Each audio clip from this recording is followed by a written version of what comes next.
प्रेत शिला पे जा विराजे पितरों पिंड भराई और बहुत श्राद्ध खान कुआए फिर काग भय कलमाई। अपने आत्माओं जैसे प्रसंग चला था कि 13वीं किस लिए बनाई कि इसकी गति करवाएंगे। फिर फूल उठा के ले गए, वस्ती उठा करके गंगा में जाकर बहाई किसी पंडित यानी गुरु जी के माध्यम से जंतर मंत्र करवा के। किस लिए कि तेरे पिताजी का मोक्ष हो जाएगा, माता जी पिताजी कोई भी है, इसकी गति हो जाएगी। उसके बाद फिर क्या हुआ, महीने मनाए, वर्षोधि बनाई, वर्षी, और फिर हो गई श्राद्ध शुरू।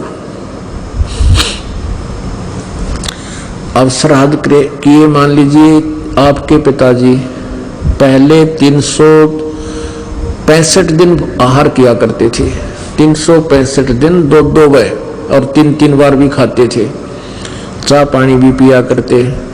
अब इन नकलियों ने क्या बना दिया कि जिस तिथि को आठम छठ सातम दूज चौथ को जो भी जिस दिन आपके पिताजी की मृत्यु हुई थी, वो फिर आसोज के महीने में 16 दिन सिलेक्ट कर लिए, एकम से लेकर अमावस्या से लेकर पूर्णवासी तक।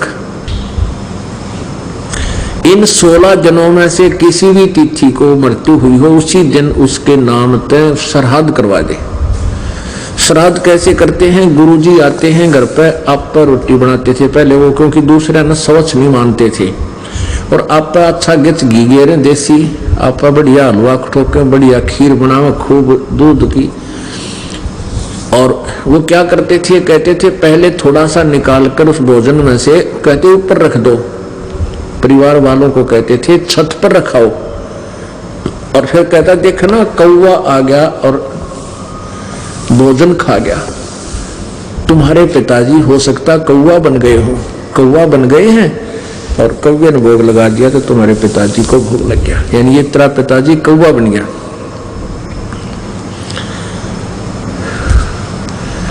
अब पुण्य आत्माओं कहां से गति कराने लगे थे, पिताजी को कौवा बना के छोड़ दिया। मैं बोला तेरा पिताजी हो सकता कौवा बन गया हो और इसको भोग लग गया।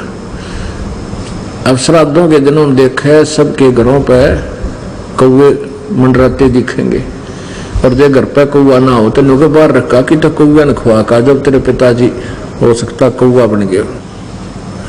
आदरणीय गरीबदास साहिब जी छुडानी गांव, छुडानी जिला झज्जर में, वो किसान परिवार में जन्मे थे। उनको परमात्मा कबीर जी आए थे, उनको सतलोक सचखंड लेकर गए थे, उनकी आत्मा को फिर वापस छोड़ा था। उसके बाद उन्होंने सब शास्त्र साधना त्याग दी थी और अपने जो उनके अनुयायी शिष्य बने थे उनको भी उनसे भी छुड़वा दी थी। एक भक्त उनका जो अनुयायी था यानी भगत था, शिष्य था, वो एक वो प्रतिदिन आता था उनके पास, शाम के समय या सुबह अवश्य दर्शन देने आता था, करने आता था। एक दिन वो सारा दिन नहीं आया और अगले दिन भी ना आया। जब वो 2 दिन नहीं आया तो तीसरे दिन जब पहुंचा, गरीबदास साहिब जी ने जैसे स्वाभाविक पूछ लेते हैं कि भाई बच्चा कल ना आया, क्या बात थी, कुशल तो है या कहीं दूर देश में रिश्तेदारी में चला गया था? तो उसने बताया कि नहीं जी कहीं नहीं गया था, आज परसों तक मेरे पिताजी का श्राद्ध था और कल मेरी माँ का।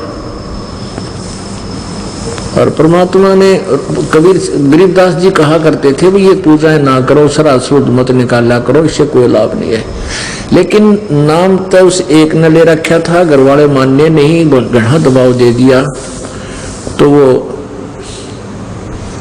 कहने लगा जी मेरी चली नहीं गुरुजी, मेरे जो परिवार के सदस्य थे वो नहीं माने, भाई भाभी और मेरी पत्नी और भी जो कुल के लोग थे।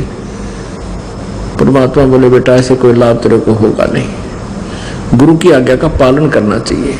अब परमात्मा बोले न्यू करे, ऐसे करना कल सुबह तू 2 व्यक्तियों का भोजन बना लाना, बढ़िया दिशा भी तुम बना के लावे, और तेरे ओरिजिनल माता पिता को खिलाएंगे। अब उस भगत का विश्वास था अपने गुरु जी की बातों का। उसने अगले दिन बहुत साफ बढ़िया भोजन बनाया। खीर का ही ज्यादा अच्छा भोजन मानते हैं। खीर बनवाई, रोटी बनवाई और सब्जी ले आया गुरु जी के पास। परमात्मा को गरीबदास जी बोले चल। वो भी किसान था। उनके खेतों में एक छोटी सी जोड़ी तलैया थी, छोटा सा तालाब, जलाशय सब वहां होता था। पहले गांव में खेतों में छोटे छोटे तालाब बना लेते थे कुछ क्षेत्र में, फिर दूसरे क्षेत्र में छोटा सा तालाब बना लेते थे। वर्षा का पानी वहां इकट्ठा हो जाता था, फिर सारे उसमें वर्ष में उससे अपने खेतों में पशुओं को पानी पिलाते थे। तो उस तालाब के आसपास झाड़ बोझड़े, ये बहुत से ऐसे कांटेदार झाड़ियां उग जाती थी स्वतः, और वो अच्छा वन सा बन जाता था। उसके 20, 30, 50 फुट की चारों तरफ 20-20 फुट। तो वहां से उस तालाब से 1 एकड़ की दूरी पर, 200 फुट की दूरी पर गरीबदास जी बैठ गए, और जो साथ उनका शिष्य गया था उसको भी बैठा लिया और कहा भाई खोल दे इस तेरे माता पिता के भोजन को, तेरे माता पिता भोजन करना होंगे। अब उसने 2 स्थानों पर 2 थालियों में भोजन डाल दिया, न्यारा न्यारा। परमात्मा ने कहा उसके माता पिता का नाम लेकर के आओ भाई, आ जाओ भोजन पालो, तुम्हारे बेटा तुम्हारे लिए भोजन लाया है। तो उसमें से एक गिद्दड़ और एक गिद्दड़ी, वो 2 निकल कर आए उस बोझड़ा में थे, उन झुंडों में से निकल कर आए और आकर के दोनों जने एक एक थाली में खाना खाने लगे। परमात्मा ने उनके ऊपर हाथ रख के कहा, गरीबदास साहिब जी ने कहा कि यह तो तेरी माँ से बेटा और यो तेरा बाबू। तो पंडित जी खा गया, दड़ी पक्का ले गया थारे घर तक। क्या ये छक गए भाई? अभी मैं रोज खवा दिया अगर तू यहाँ आके रोज खीर खिला। जब देखो किसा बेटा है तो किस पे खिलाई जा, रोज खीर तो घर बाबू माता पिता जीवित हो तो भी ना खिलाई जा। और वो तो फिर गादड़ गाजड़ी थी, वो अगले दिन चली गई जो वो नहीं। उसको कहने का भाव ये है कि ऐसी आंख खोल दी। उसके बाद उसने कान पकड़ दिया उस व्यक्ति ने कि हे गुरुदेव, यह तो कति चौंध लाग रही है, हमारा कति भूल पड़ रही है। परमात्मा बता, माँ बाप गादड़ गाजड़ी बन रहे, वो पंडित जी छक्के वहां घर बैठ के